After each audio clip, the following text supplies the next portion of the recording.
ចាសស្ដីបងប្អូនទាំងអស់គ្នាថ្ងៃនេះខ្ញុំមកធ្វើមាន់ដុតជាមួយនឹងប្រេងខ្យងហើយគ្រឿងផ្សំរបស់យើងជាដំបូងគឺមានគល់ស្លឹកគ្រៃ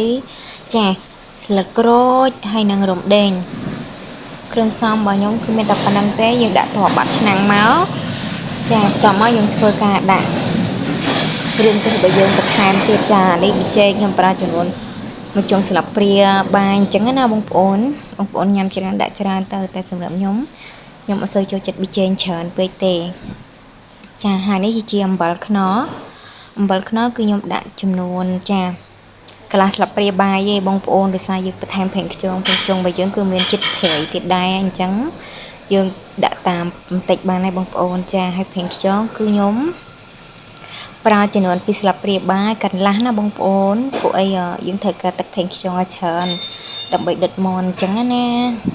បងប្អូនធ្លាប់តែដុតមាន់ជាមួយកូកាជាមួយអីអញ្ចឹងទៅឥឡូវមកដុតជាមួយ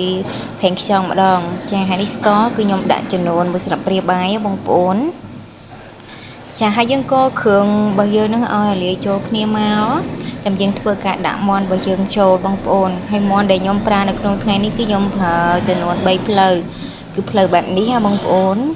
មាន់ដែលខ្ញុំទិញពីផ្សារហ្នឹងគឺមិនមែនមាន់ស្វិតមាន់អីទេគឺមាន់សាច់របស់យើងធម្មតាហ្នឹងបងប្អូនបើមិនជាមានមាន់ខ្សែទៀតបងប្អូនហើយជាតិលើសនឹងទៀតតែដោយសារយើងនៅតាមតំបន់នេះអញ្ចឹងយើងអត់មានចាំអីបានខ្លួនឯងទេអញ្ចឹងហើយមានតែមាន់ទិញពីផ្សារហ្នឹងហើយបងប្អូនអើយដាក់មកចា3 4ផ្លូវមកតាមចំណងចំណូលចិត្តសម្រាប់មាន់គឺបងប្អូនជ្រើសយកសាច់ផ្លូវទៅឆ្ងាញ់នេះការណែនាំពីខ្ញុំណាបងប្អូនចិត្តកន្លែងផ្សេងដាក់មកមានជើងមាន់អីបងប្អូនដាក់មកចាហើយយើងឲ្យធ្វើការផ្អាប់សាច់មាន់របស់យើងឲ្យចូលគ្រឿងប្រហែលជា10 20នាទីទៅចាំយើងលើកដាក់លើភ្លើងហើយដាក់លើភ្លើងបងប្អូនកុំបើកភ្លើងខ្លាំងពេកបងប្អូនបើកភ្លើងហាំបានហើយណាបើខ្លាំងពេកខ្លាចខ្លោចអញ្ចឹងណាបងប្អូនហើយនេះជាសភាពមាន់បើសិនជាបងប្អូនរងាប់ប្រហែលជា10 20នាទីហើយមាន់របស់យើងជាហេងទឹកបងប្អូនបន្ថែមទឹករបស់យើងធម្មតានឹងមកចាដាក់ឲ្យលិចមាន់ក៏បានឬមួយក៏បងប្អូនដាក់តែប៉ុណ្នេះតែបានដែរតែមិនដាក់លិចមាន់ទេបងប្អូនខ្លាចយករងាស់ក្រហេងទៅមាន់យើងវាផុយពេកអត់ឆ្ងាញ់អញ្ចឹងយើងដាក់តែប៉ុណ្នេះមកបងប្អូនចាដាក់មកគួរសមមកហើយយើងរងាស់ឲ្យដាច់ទឹកហ្នឹងណាចាអញ្ចឹងយើង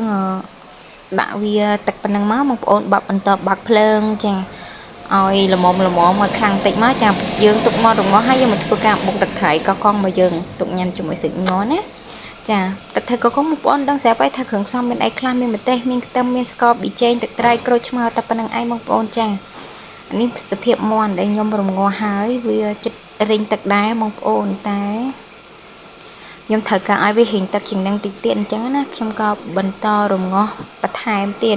ហើយបងប្អូនរងាស់មើលតែមករិញទឹកបានណាកន្លែងនេះខ្ញុំអត់កំណត់នាទីថាធ្វើពងាស់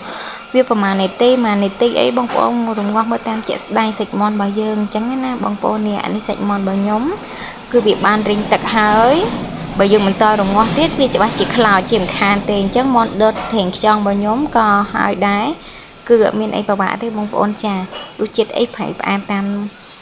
ល្មមមកញ៉ាំបានបងប្អូនអាចសាកធ្វើញ៉ាំបានទាំងអស់គ្នាចាអញ្ចឹងអរគុណច្រើនបងប្អូនទាំងអស់គ្នាសម្រាប់ការតាមដានវីដេអូនេះពីដើមដល់ចប់កុំភ្លេចធ្វើការ like និង share ម្នាក់មួយផងណាបងប្អូនបាយបាយ